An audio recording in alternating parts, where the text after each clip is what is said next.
ওই যানজট সৃষ্টি না হওয়ার জন্য তো আমরা এক জায়গায়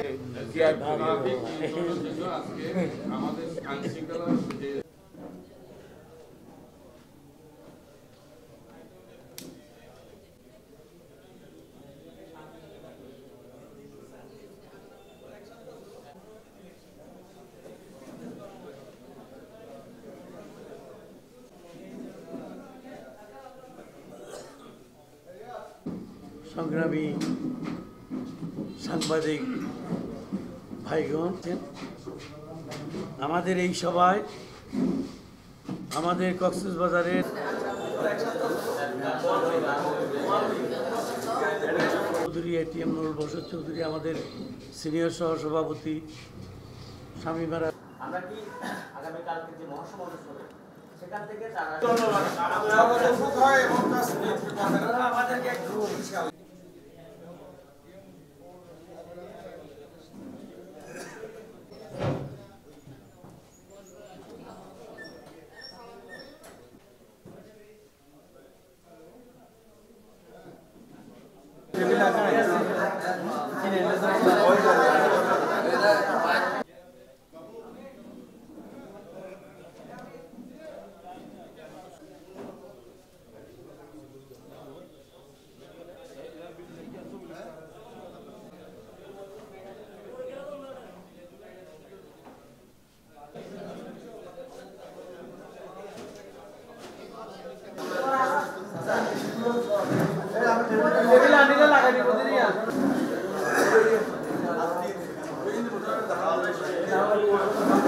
আপনারা জানেন আগামীকাল আমাদের এখানে একটা বিশাল জনসমাবেশের আয়োজন করা হয়েছে।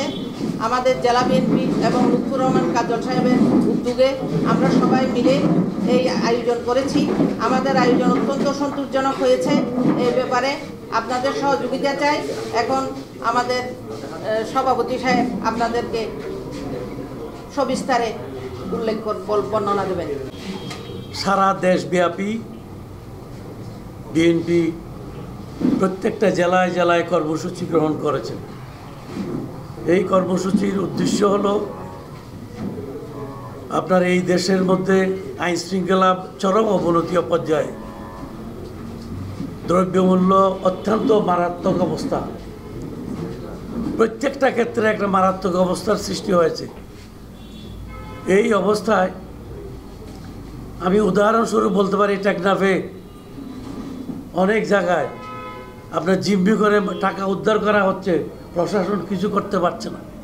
আমরা বারবার উত্থাপন করেছি এগুলি জেলা পর্যায়ে আইন শৃঙ্খলা কমিটির মিটিংয়ে।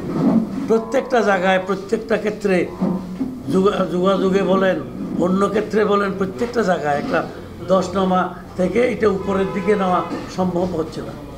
এটার একমাত্র কারণ হচ্ছে জনগণের সরকার না থাকার কারণ। আমরা কক্সবাজারে কেন্দ্রীয় সিদ্ধান্ত মোতাবেক 17 তারিখ, তার মানে আগামীকালকে আমরা বিশাল এক প্রতিবাদ সভা এখানে অনুষ্ঠিত করব। আমাদের সারা জেলায় আপনারা জানেন প্রত্যেকটা ইউনিটে, প্রত্যেকটা ইউনিট মিনস আমাদের 14টা ইউনিট আছে সারা জেলাতে। প্রত্যেকটা ইউনিটে সকল কর্মীরা আজকে জাগ্রত হয়েছে এগুলির প্রতিবাদ করার জন্য। আমরা সুষ্ঠু নির্বাচন চাই। নির্বাচন নিয়ে কোনো সিনেমিনি খেলা হোক সেটা চাই না। প্রকৃতপক্ষে যেভাবেই হোক আপনার একটা অন্তর্বর্তীকালীন সরকারের অর্থটাই তো আপনারা সকলেই জানেন, দেশবাসী জানেন। এটা একটা লিমিটেড পিরিয়ডের জন্য একটা সরকার বসে। এই সরকার বিরাট একটা সময় নিয়ে থাকলে এরকমভাবে আইন শৃঙ্খলা, দ্রব্যমূল্য এবং প্রত্যেকটা ক্ষেত্রে ব্যাংকের মধ্যে শৃঙ্খলা না, প্রত্যেকটা ক্ষেত্রে একটা সমস্যার সৃষ্টি হয়ে যায়। আমি আশা করি আমরা প্রত্যেকেই আপনার এখন কেউ বলছে স্থানীয় সরকার নির্বাচন আগে নিয়ে আসবে, কেউ বলছে আপনার জাতীয় সংসদ নির্বাচন আগে আনবে। এটা তো ধারাবাহিক নিয়ম। যখন থেকে কেয়ারটেকার সরকার এদেশের মানুষ চেয়েছিল, সর্বপ্রথম এদেশে অনুষ্ঠিত হয়েছে জাতীয় নির্বাচন, পার্লামেন্ট নির্বাচনের পরে যারা আসবে তারা সংসদে বসে আইন করে আপনার স্থানীয় সরকার নির্বাচনগুলি করবে। অথবা আমি তো এখানে একটা কাজল সাহেব এখানে আমাকে দেখাইলো যে 15 দিন একটা ইলেকশন পিরিয়ড ঘোষণা করুন। প্রথমে হ্যাঁ আপনার যাই হোক সেটা আপনার কন্টিনিউয়াসলি করতে পারে। এটা যে কোনো রকমের ষড়যন্ত্রমূলক অবস্থা বলে আমরা মনে করছি। আমরা তীব্র ভাষায় প্রতিবাদ করব আগামীকাল, যাতে ঠিক সময়ে নির্বাচন অনুষ্ঠিত হয়। হ্যাঁ, সঠিক সময়ে নির্বাচন অনুষ্ঠিত হয়, পার্লামেন্ট হোক। আমরা 31 দফা দিয়েছি, সেই দফার মধ্যে টোটাল সংস্কারের প্রত্যেকটা আইটেম ওখানে উল্লেখ আছে। প্রেসিডেন্ট এবং প্রাইম মিনিস্টারের ক্ষমতা ভাগাভাগি হবে, তারপরে সংবিধানের সংস্কার হবে, আইনের সংস্কার হবে, প্রত্যেকটা ক্ষেত্রে প্রত্যেকটা প্রতিষ্ঠানে কীভাবে সংস্কার আনবো আমরা সব কিছু 31 দফায় বলেছি সেখানে। আর আমাদের কোনো, আমরা তো মতামত দিয়েছি আমাদের সম্পূর্ণভাবে। আগামীকালকে আমরা যেই আপনার সভা করতে যাচ্ছি, আমি আশা করছি কক্সবাজার জেলার প্রত্যেকটা মানুষ, আপামর জনগণ যারা ভোট চায়, যারা আপনার গণতন্ত্র বিশ্বাস করে, যারা আইনের শাসন বিশ্বাস করে, যারা হাসিনার মারাত্মক এই দুঃশাসন, পৃথিবীর শ্রেষ্ঠ নিকৃষ্ট শাসন এই বাংলাদেশে শেখ হাসিনা 15 বছর চালিয়েছে, তার বিচারের দাবিতে প্রত্যেকটা জিনিস আমরা কালকে তুলে ধরবো। তার বিচারের দাবিতে আমরা আগামীকালকে এই বিরাট সভা অনুষ্ঠিত করছি। এই সভায় আপনার প্রধান অতিথি থাকছেন কক্সবাজারের এই সন্তান, যিনি 8 বছর কাল আপনার ভারতে নির্বাসিত ছিল।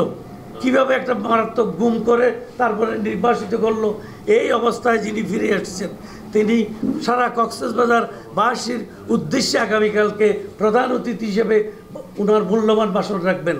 মানুষ খুশিতে আত্মহারা সকলে তাকে দেখার জন্য এবং তার ভাষণ শোনার জন্য, জাতীয় রাজনীতির কিচ্ছা কাহিনী শোনার জন্য কালকে এই কক্সবাজারের গোলচত্বর মাঠে দেখবেন বিশাল জনতা উপস্থিত হয়েছে। আমাদের কল্পনার অতীত মানুষ সেখানে উপস্থিত হবে বলে আমরা বিশ্বাস করছি। আমি আপনাদের সকলকে আশ্বস্ত করছি, সকলেই আমাদেরকে কভারেজ দিয়ে সুন্দরভাবে আমাদের এই সভার মূল উদ্দেশ্যটা সফল করার জন্য আপনাদের কাছ থেকেও আমরা সফলতা সাহায্য কামনা করছি।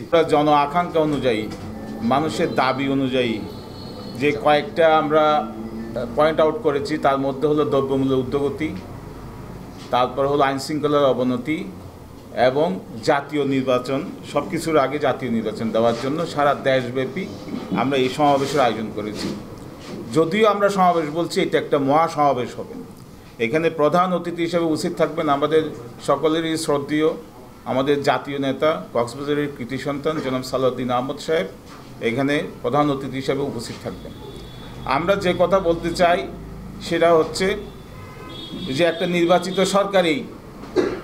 নির্বাচিত সরকারই সকল সমস্যার সমাধান করতে চেষ্টা করতে পারে।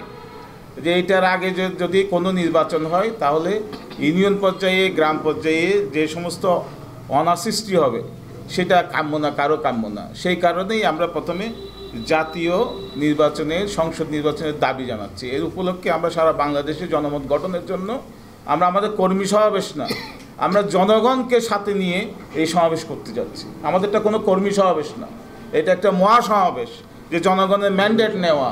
যেহেতু ভোট হচ্ছে না, জনগণ আমাদের পক্ষে আছে কি বিপক্ষে আছে দেখানোর জন্য সারা বাংলাদেশব্যাপী আমরা এই সমাবেশের আয়োজন করেছি।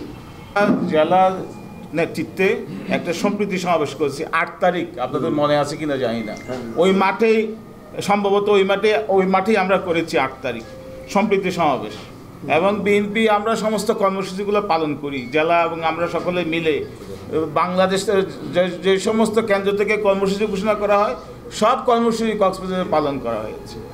এবং ধারাবাহিকভাবে যে আওয়ামী লীগ আমলে করি না এটা না, ধারাবাহিকভাবে আমরা কর্মসূচি পালন করেছি। বাধাগ্রস্ত হয়েছে কিন্তু কর্মসূচি পালন হয়েছে সব কিছু। একটা পরিকল্পিত দল ইলেকশন যখন নমিনেশন যখন চাইবে, সিক করবে, তখন আমরা আগেই থেকে কোথাও দিই না। যদিও বলি যে আমরা ইলেকশন করব, আগে স্থানীয় সরকার নির্বাচন চাই, কিন্তু অনেক দল দেখতেছি যে স্থানীয় সরকার নির্বাচন দাবি করছে কিন্তু আপনার ওই সংসদের সিটের জন্য মনোনীত করে দিয়েছেন বিভিন্ন জায়গায়। এটা আমরা করব না। আমরা কথা আর কাজের সাথে আমাদের মিল আছে।